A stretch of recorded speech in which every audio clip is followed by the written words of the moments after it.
নিশ্চিন্তপুর গ্রামে বাস করত এক গরিব জেলে। তার পরিবারে ছিল ৩ জন সদস্য, সে, তার বউ এবং তার ছেলে। প্রতিদিন নদী থেকে মাছ ধরে বাজারে বিক্রি করে তাদের সংসার চলত। সে ছিল অনেক সৎ এবং ভালো মনের মানুষ। ওগো শুনছো, হরিশের মা কোথায় গেলে?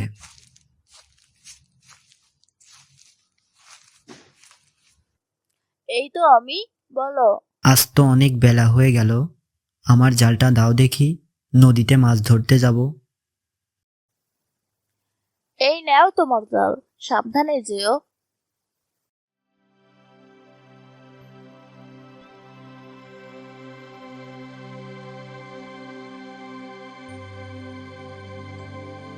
হরিদাস জালটা নিয়ে নদীতে মাছ ধরতে চলে যায়।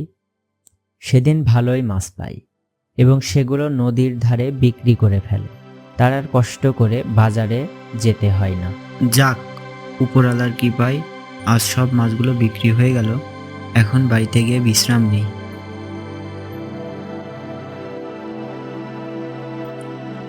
এদিকে লোভী ধনেশ লুকিয়ে লুকিয়ে হরিদাসের মাছ বিক্রি দেখতে থাকে এবং মনে মনে শয়তানি বুদ্ধি আঁটে।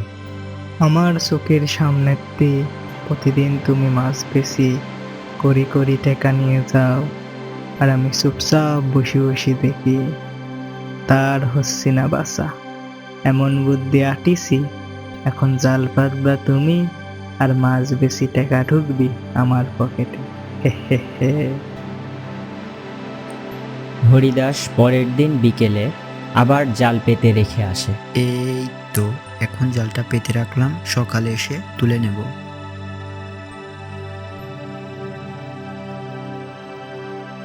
ঠিক সেই সময় লোভী ধনেশ লুকিয়ে হরিদাসের জাল পাতা দেখতে থাকে।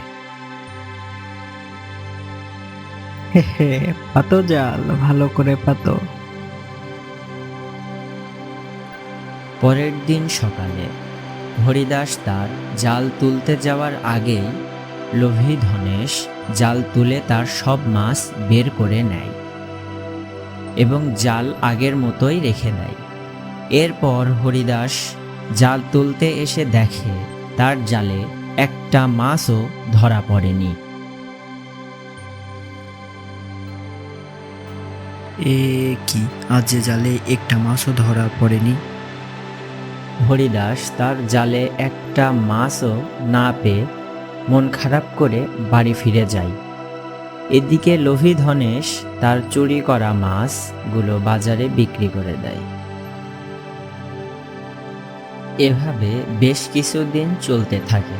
হরিদাস চিন্তায় পড়ে যায়, এইভাবে চলতে থাকলে সে কিভাবে তার সংসার চালাবে। সে কোনোভাবেই বুঝতে পারছে না কেনই বা তার জালে একটা মাছও উঠছে না।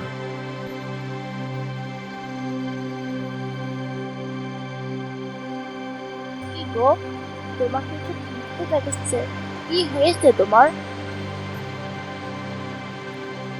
কি আর হবে গো, বেশ কিছুদিন যাবৎ জাল পেতে আসি, একটাও মাছ পড়ে না।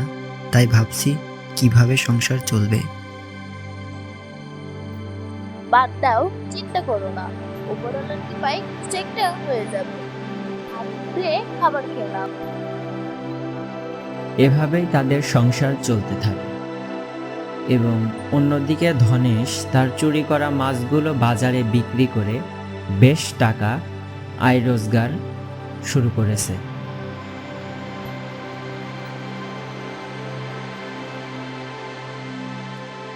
হরিদাস আবার জাল পেতে রেখে আসে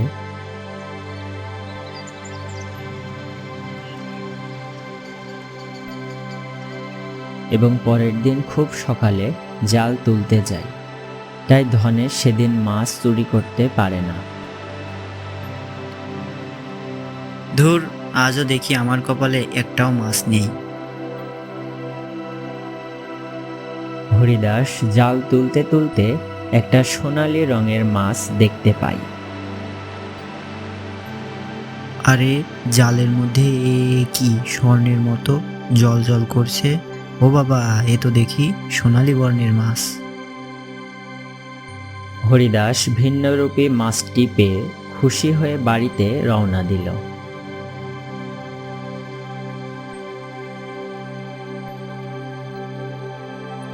কি গো হরিশের বাবা, আজও কি মাছ পাওনি? হ্যাঁ গো, আজ একটা সোনালী মাছ পেয়েছি। বলো কি হরিশের বাবা, মাছ আবার সোনালি হয় নাকি? কই দেখি দেখি মাছখানা। হরিদাস হাড়ি থেকে সোনালী মাছটি বের করে তার বউকে দেখালে সে অবাক দৃষ্টিতে তাকিয়ে থাকে। যাও গিন্নি, মাছখানা রান্না করো গিয়ে। হরিদাসের বউ মাছটি নিয়ে রান্নাঘরে গিয়ে মাছটি কাটার প্রস্তুতি নেয়। পরক্ষণেই মাছটি কথা বলে ওঠে। দাঁড়াও দাঁড়াও, ও গিন্নিমা, আমায় কেটো না। হরিদাসের বউ অবাক হয় মাছের কথা বলা দেখে। এ কি, এই যে কথা বলা মাছ! ওগো হরিশের বাপ, এদিকে এসো, দেখো কি কাণ্ড, মাছটি তো কথা বলে। হরিদাস তার বউয়ের কথা শুনে ছুটে রান্নাঘরে মাছটি দেখতে আসে। এসে দেখে সত্যিই মাছটি কথা বলছে। আমাকে কেটো না, দয়া করে ছেড়ে দাও। এ তো মহা বিপদ। চিন্তা করো না জেলে ভাইয়া, আমাকে ছেড়ে দিলে আমি তোমাদের বর দেব। তা কি বর দেবে? বলো দেখি শুনি। হ্যাঁ হ্যাঁ, বলো। তোমরা কি বর চাও বলো, যা চাইবে তাই পাবে, তবে হ্যাঁ, একটু ভেবে চিনতে বলো।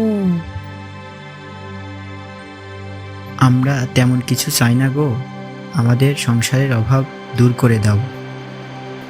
ঠিক আছে, তবে এই নাও জাদুর হাড়ি।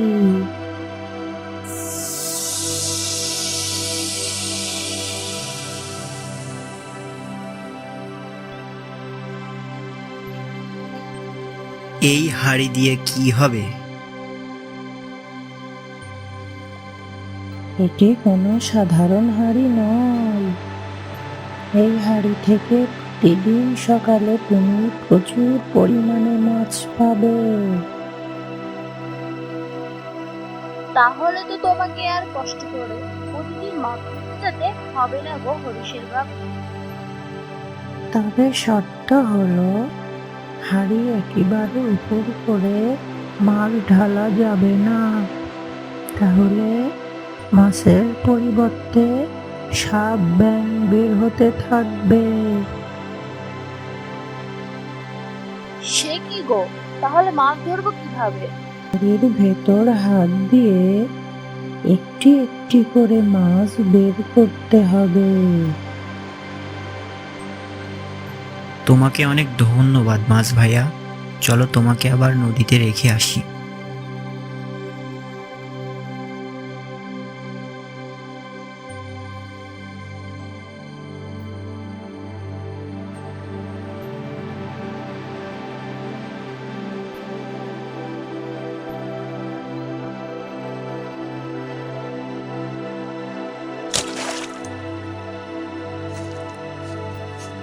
হরিদাস জাদুর হাড়িটি পেয়ে নদীতে মাছ ধরা ছেড়ে দেয়, কিন্তু বাজারে মাছ বিক্রি করে। এটি দেখে ধনেশ অবাক হয়ে যায়।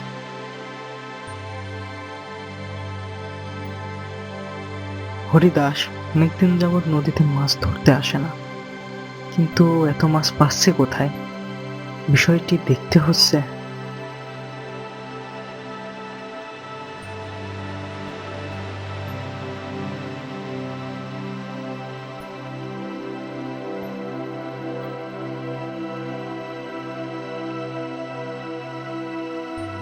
আজ মাছ কেমন বিক্রি হলো গো হরিশের বাপ? বেশ ভালো গিন্নি, আজ বাজারে মাছের দাম বেশ চড়া ছিল, বিক্রি ভালোই হয়েছে। তা হাড়িটা কোথায় রেখেছো গিন্নি? তুমি হাড়িটি নিয়ে চিন্তা করো না, আমি হাড়িটি চৌকির নিচে রেখেছি। যাও গিন্নি, হাঁড়িটা প্রস্তুত করে রাখো, সকালে আবার আহারি থেকে মাছ তুলতে হবে। ধনেশ জানালার পাশে দাঁড়িয়ে সব কথা শুনে ফেলে।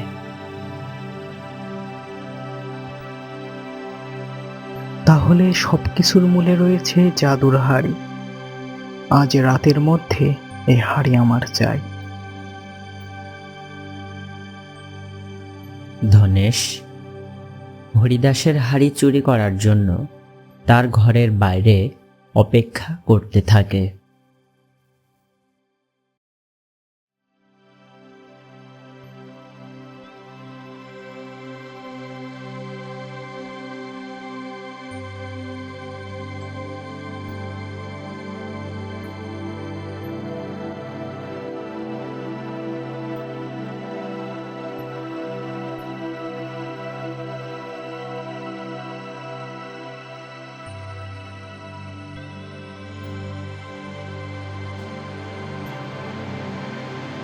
হে বাচ্চা, জাদুর হাড়িতে মাছ বের করি, বহুত মাছ বিক্রি করেছ, এবার আমার পালা। এই বলে ধনেশ জাদুর হাড়িটি উল্টে দেয়, যার ফলে অনবরত সাপ ব্যাঙ বের হতে থাকে। এ কি, হাড়ির ভিতর দিয়ে সাপ ব্যাং বেরোচ্ছে কে? বাঁচাও, বাঁচাও, কেউ বাঁচাও, আমাকে বাঁচাও। হাড়ি থেকে অনবরত সাপ ব্যাঙ বের হতে দেখে ধনেশ ভয়ে দৌড়ে পালিয়ে যায় এবং পুরো গ্রামে খবরটি ছড়িয়ে পড়ে। হরিদাস পরের দিন সকালে ঘুম থেকে উঠে তার হাড়িটি খুঁজে পায় না। গিন্নি, ও গিন্নি, হাঁড়িটা কোথায় রেখেছো? আমি তো হারিয়ে চোখের নিচে রেখেছিলাম, ভালো করে দেখো, পেয়ে যাবে। হাই হাই, আমার সর্বনাশ হয়ে গেল, হাঁড়িটা যে কোথায় আর খুঁজে পাচ্ছি না। এই বলে হরিদাস তার বাড়ি থেকে বের হয়ে যায় এবং চিন্তা করতে লাগলো তার হাড়ি কোথায় গেল। ধনেশ কিছুক্ষণ পরে গ্রামবাসীর থেকে জানতে পারে ধনেশের বাড়িতে একটি হাড়ি থেকে সাপ ব্যাঙ বের হচ্ছে। ও, তাহলে আমার হাঁড়ি ধনেশের কাছে।